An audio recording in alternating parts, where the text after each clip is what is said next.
When you're standing at the edge of leaving, everything feels urgent. Your mind races between, I can't do this anymore, but what if I'm missing something and making a big mistake? The problem is, when you're in that emotional state, none of us are making decisions from clarity. We're making them from exhaustion. Resentment and the mind can easily run away with what if this or what if that. So before you make a decision either way, here are some specific questions you might want to ask yourself. Not to talk yourself into staying or not even to push yourself towards leaving, but to help you to see what is actually true. So let's look at the first question. Am I leaving the relationship or am I leaving the pattern? This is crucial because if you're leaving the pattern, the same fight, the same disconnection, the same feeling of being unseen, you can address that often without ending the relationship. Ask yourself, if this dynamic completely changed tomorrow, would I still want to be here? If the answer is yes, it's most likely a pattern that needs exploring. If the answer is an honest no, there's more going on than just that dynamic that has you considering leaving the relationship. Now, this one needs you to be really honest with yourself. Have I actually said what needs to be said? Am I honestly sharing my truth and my experience? So many people leave relationships without ever fully expressing what's true for them, not even hinting at their hurts, just hoping their partner would somehow know. But actually saying it directly, vulnerably, clearly, that when you dismiss my feelings, I shut down and I stop trying. I need you to show up for difficult conversations, not avoid them. I feel invisible in this relationship and I don't know how to keep going like this. If you haven't had that conversation, the real unfiltered one where you lay out exactly what's not working for you, you don't actually know if this can be repaired. You're leaving before giving the relationship a fair chance to respond. If you need support to have that conversation, that's okay. It takes courage to bring forward the real issues. There are links in the video description to book a free consultation with me. Let's chat for 30 minutes about what's going on for you. Let's create some clarity about your next best step forward. The next thing to consider is, am I leaving because nothing's changed or because I'm too frustrated with this dynamic to give it any more time or hope that it can really change? Here's what happens. Often your partner starts trying, maybe they're showing up differently, but you're still carrying years of hurt. So even when they do the thing you asked for, you don't trust it yet. You're waiting for them to slip back to that old pattern. And when they inevitably make a mistake, because change isn't linear, because I've been working with couples in distress for 20 years, I've seen this happen a lot. The partner starts trying, they're showing up differently, but the other partner is still carrying the years of hurt. So when they do the thing you asked for, they don't trust it yet. You're waiting for them to slip back into that old pattern. And when they inevitably make a mistake, because change isn't linear, you take it as proof that nothing is different, that nothing can really change. But real change does take time. And if your partner is genuinely trying, you want to give that space to take root. I also understand that if months go by and the effort fades, if it was kind of performative rather than real, well, that's information too. This next question might be a difficult one to really sit with, but is it about them or is it about my own pattern showing up again? If you've left relationships before for similar reasons, if you keep finding yourself in the same frustrated, lonely, unfulfilled place, regardless of who your partner is, there's a good chance your family imprint is what we really need to look into. Maybe in your childhood you learned that love means sacrifice, so you keep choosing partners unconsciously who take but don't give. It's just not reciprocal. Maybe you learn that conflict is somehow dangerous, so you avoid it until resentment builds to the point of just leaving. Maybe you're recreating your parents' dynamic without even realizing it. If that's what's happening, leaving won't fix it. You'll just bring the same pattern into the next relationship.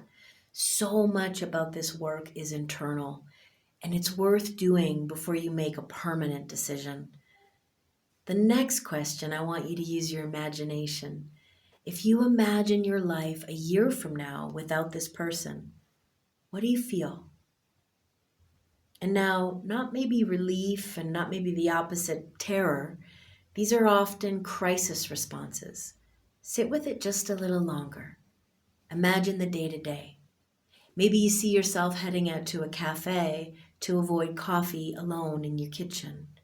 Maybe you'd miss having them to talk about your day with. What's underneath that immediate emotion? If it's grief, that tells you something.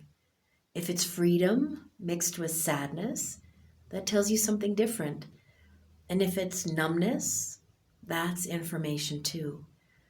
Let yourself actually feel into it rather than thinking your way through it. The next question you might need to sit with for a little bit. Am I staying for the right reasons or am I leaving for the wrong ones? So let's explore some wrong reasons to stay.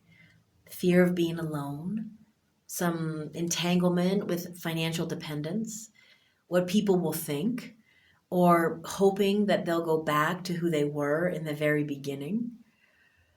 And maybe if we look at some of the reasons why you might want to leave that maybe aren't the strongest. You had a fight and you feel hurt, or you've met someone who makes you feel alive again. You're exhausted and you just want the arguments to stop, and you think leaving will solve it. Sometimes an attraction to someone new can show us what's been missing, and we might be able to reignite it inside of the relationship. And sometimes that something missing also means it can't be resuscitated. There are, of course, many right reasons to stay because there's a genuine love underneath that conflict and that both of you are willing to do the work. The foundation is solid, even if the current dynamic isn't. Or maybe you haven't exhausted all the possibilities for repair. And of course, there are very understandable and important reasons to leave. If there's abuse or repeated betrayal, if fundamental values are just incompatible, if one person refuses to engage in the repair that helps relationships grow, if you've tried everything and the relationship feels like it's breaking you, there really is no right or wrong in any of this. It's only about what is the right next best step for you in alignment with all of the things that might be alive underneath. I think a lot of the times we might bring our hurts, our complaints, our venting to a good friend. And the friend might say, with all the love, because she doesn't want to see you in pain, you just have to leave this relationship. But until you've looked at the other components, you might be jumping ahead. So here are some of those things that you can look at to be sure you've done what you can do on your side of the relationship. Have you looked at how you contribute to the dynamic, whatever it might be that's going on in your home? Have you examined your family imprints and what you bring into the relationship? Have you looked at your communication patterns, maybe emotional reactivity, or any unmet needs that you're unconsciously expecting your partner to fill? If you haven't, you're only seeing half the picture. I once had a wise therapist say to me after my own divorce that blame is the cheapest hit of power going. We must be willing to look inward at our own patterns, at the ways we might be protecting our heart by being defensive, or if we're stuck in blame, we're bound to repeat the same pain. This doesn't mean that the relationship problems are your fault. It means that for you to make a clear decision, you need to know what belongs to you and what belongs to them. Otherwise, you'll carry your half into the next relationship and wonder why the same problems keep showing up. There are days when it feels like such a hard choice. Many of you have likely been in your relationship for years or decades, and there are days when this feels like an impossible choice.